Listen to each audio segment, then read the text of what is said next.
It again shows blitz. Here they come. Plummer. He's going to go down again. Sack number 10. This time it's Micah Parsons.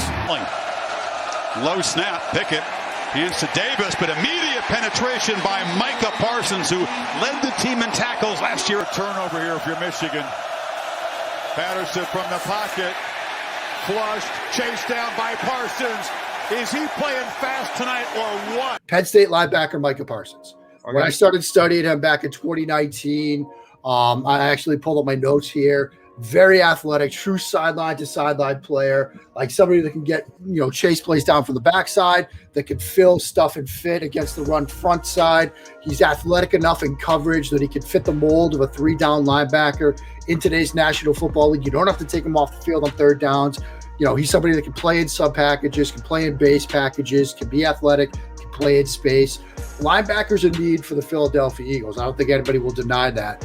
The question becomes, do you draft an off-ball linebacker at 12, like in today's NFL? Even though he can do all the things you need him to do, even though he's a 3-down player, if you're going to go defense, you probably go corner, or in today's NFL, maybe not the Eagles, but in today's NFL, you probably go edge before you go off-ball linebacker. But he's a top 5 talent. He's a top 5 talent. He might be there at 12. They could take advantage of the value if he does slide. I think he would fit. But I also think that there are linebackers, say Jabril Cox on day 2, some other guys on day 2 that you could address the linebacker position and get value there and go in a different direction at 12. But if he's there, he's a fit. If Jim Schwartz was here, still, this would be like a what? No, but you've got Jonathan Gannon. It'll be interesting to see with him as the new defensive coordinator what the Eagles will be looking at and investing at on defense in this draft. But having a 3-down linebacker seems to be a growing trend in the NFL. Nate Gary, we're not going to get into that. He was obviously one of the worst football players I personally have ever watched. Not all his fault, but my goodness. The problem is Howie Roseman is still here, and you look at that track record. I don't know, man, but I'm okay with it with maybe like a slight trade down.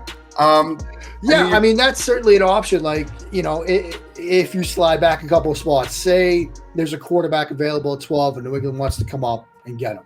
You slide back to 15, you draft Micah Parsons at 15. Like I think that's something you can live with.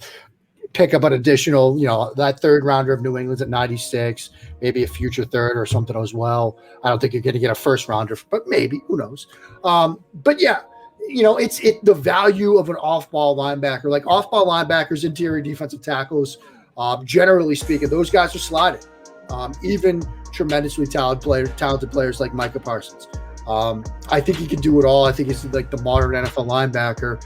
But when you're looking at guys in this class, you've got the Kentucky kid Davis that's starting to come up boards. I mentioned Cox, the McGrone, the Michigan linebacker. He's probably a day 2 guy, but he's also getting some buzz. And so you could probably address linebacker later in the draft, but there are other positions that might thin out sooner than linebacker does that you might want to address at 12 or even at 15 if you do trade down. Yeah, Micah Parsons seems like that coverage linebacker that the Eagles so desperately need. I love the way this guy's strong in zone coverage. He can blitz on passing downs. He's got good size. Shane, what's your take on Micah Parsons?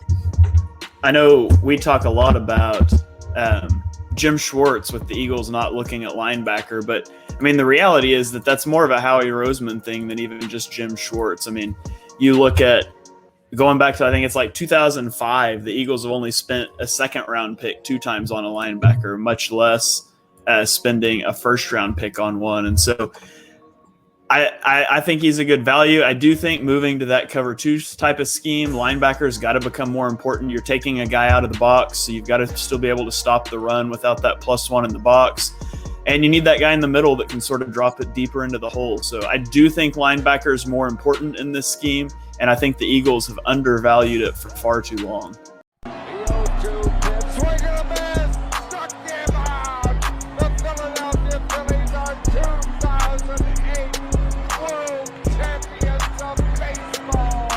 And the Sixers win it! Wow! Oh man, and being just posterized Russell Westbrook. You love the Philadelphia Eagles. Let me get it.